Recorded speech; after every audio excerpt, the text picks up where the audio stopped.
നമസ്കാരം. ചെങ്കടലിലെ ഏതൻ കടലിടുക്കിൽ cruise കപ്പലിനെതിരെ Houthi വിഭാഗം നടത്തിയ ഷെല്ലാക്രമണത്തിൽ കൊല്ലപ്പെട്ടത് 3 പേർ. കൊല്ലപ്പെട്ടവരിൽ ഒരു ഇന്ത്യക്കാരനും ഉള്ളതായി സൂചനയുണ്ട്. ഇതാദ്യമായാണ് ചെങ്കടലിലെ ആക്രമണത്തിൽ മരണം സംഭവിക്കുന്നത്. ഗസയോടുള്ള ഐക്യദാർഢ്യമാണ് ആക്രമണമെന്ന് ഹൂതി നേതൃത്വം പ്രതികരിച്ചിട്ടുണ്ട്. കടൽ സംഘർഷം കൂട്ടുന്നതാണ് ഈ ആക്രമണം. ആക്രമണത്തിൽ തിരിച്ചടിയുണ്ടാകുമെന്നാണ് സൂചന. അമേരിക്കയും ബ്രിട്ടനും അടക്കമുള്ള രാജ്യങ്ങൾ ഗൗരവത്തോടെയാണ് സംഭവത്തെ കാണുന്നത്. ഗ്രീസിന്റെ ഉടമസ്ഥതയിലുള്ള കപ്പലാണ് ആക്രമിച്ചത്. കംബോഡിയയിലേക്ക് സർവീസ് നടത്തുകയായിരുന്നു. കപ്പലിന് സാരമായ കേടുപാടുകൾ സംഭവിച്ചിട്ടുണ്ട്. ട്രൂ കോൺഫിഡൻസ് എന്നാണ് ആക്രമിക്കപ്പെട്ട കപ്പലിന്റെ പേര്. 4 പേർക്ക് ഹൂതി ആക്രമണത്തിൽ പരിക്കേൽക്കുകയും ചെയ്തിട്ടുണ്ട്. പരിക്കേറ്റ 3 പേരുടെ നില അതീവ ഗുരുതരമാണ്. അതുകൊണ്ട് തന്നെ മരണസംഖ്യ ഇനിയും ഉയരും.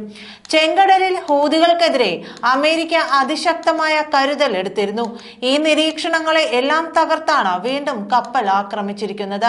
കരീബിയൻ രാജ്യമായ ബാർബഡോസിനു വേണ്ടി സർവീസ് നടത്തുകയായിരുന്നു. ഇസ്രായേൽ സൈന്യത്തിന്റെ ആക്രമണത്തിനിരയായ ഗസയോട് ഐക്യദാർഢ്യം പ്രകടിപ്പിക്കുന്നതിനായി ഒക്ടോബർ മുതൽ ഇസ്രായേലുമായി ബന്ധമുണ്ടെന്ന് കരുതുന്ന നിരവധി കപ്പലുകൾ ഹൂതികൾ ആക്രമിച്ചിരുന്നു.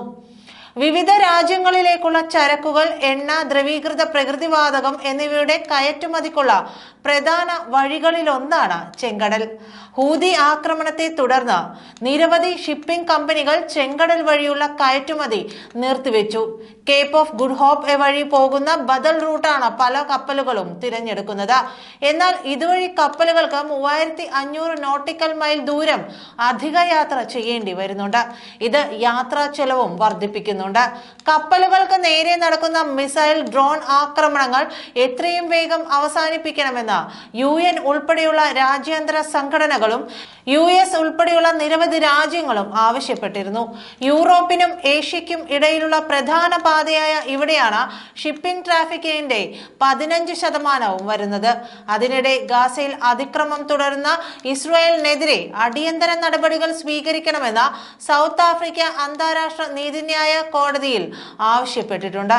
പട്ടിണിയെ തുടർന്ന് 2 പേർ കൂടി മരിച്ചതായി പലസ്തീനിയൻ ആരോഗ്യ വകുപ്പും അറിയിച്ചു. ഇതോടെ ഭക്ഷണവും പോഷകാഹാരവും ലഭിക്കാതെ മരിച്ചവരുടെ എണ്ണം 20ആയി. പലസ്തീനിയൻ മാധ്യമ പ്രവർത്തകൻ മുഹമ്മദ് സലാമയും കുടുംബവും ഇസ്രായേലി സേന വീട്ടിൽ നടത്തിയ റെയ്ഡിനെതിരെ കൊല്ലപ്പെട്ടതായി മീഡിയ ഓഫീസും അറിയിക്കുന്നുണ്ട്. 2 ദിവസത്തിനിടെ ഹൂതികൾ നടത്തുന്ന സമാനമായ 5ാമത്തെ ആക്രമണമാണിത്. കഴിഞ്ഞ നവംബറിലാണ് ഹൂതികൾ ചെങ്കടലിൽ കപ്പലുകൾക്കു നേരെ ആക്രമണം തുടങ്ങുന്നത്. ആക്രമണത്തിൽ ജീവഹാനി സംഭവിക്കുന്നത് ഇതാദ്യമായാണ്. ഇസ്രായേൽ ഹമാസ് സംഘർഷത്തിന്റെ പശ്ചാത്തലത്തിൽ ഇസ്രായേൽ ബന്ധമുള്ള കപ്പലുകൾക്ക് നേരെയാണ് ആക്രമണം നടത്തുന്നത് എന്നാണ് ഹൂതികൾ അവകാശപ്പെടുന്നത്.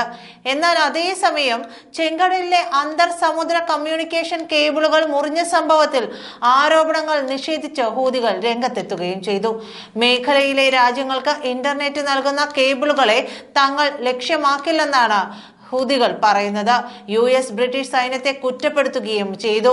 ചെങ്കടലിലെ 15 അന്തർ സമുദ്ര കേബിളുകളിൽ 4 അടുത്തിടെ വിച്ഛേദിക്കപ്പെട്ടെന്നും ഇത് ഏഷ്യയ്ക്കും യൂറോപ്പിനുമിടയിലെ 25% ഡാറ്റ ട്രാഫിക്കിനെ ബാധിച്ചെന്നും ഹോങ്കോങ് ആസ്ഥാനമായുള്ള ടെലികോം കമ്പനിയായ HGC ഗ്ലോബൽ കമ്മ്യൂണിക്കേഷൻസ് അറിയിച്ചിരുന്നു. ഡാറ്റ ട്രാഫിക് മറ്റ് റൂട്ടുകളിലൂടെ വഴിതിരിച്ചുവിട്ട് പുനഃസ്ഥാപിക്കാനുള്ള നടപടി സ്വീകരിച്ചെന്നും കമ്പനി വ്യക്തമാക്കി.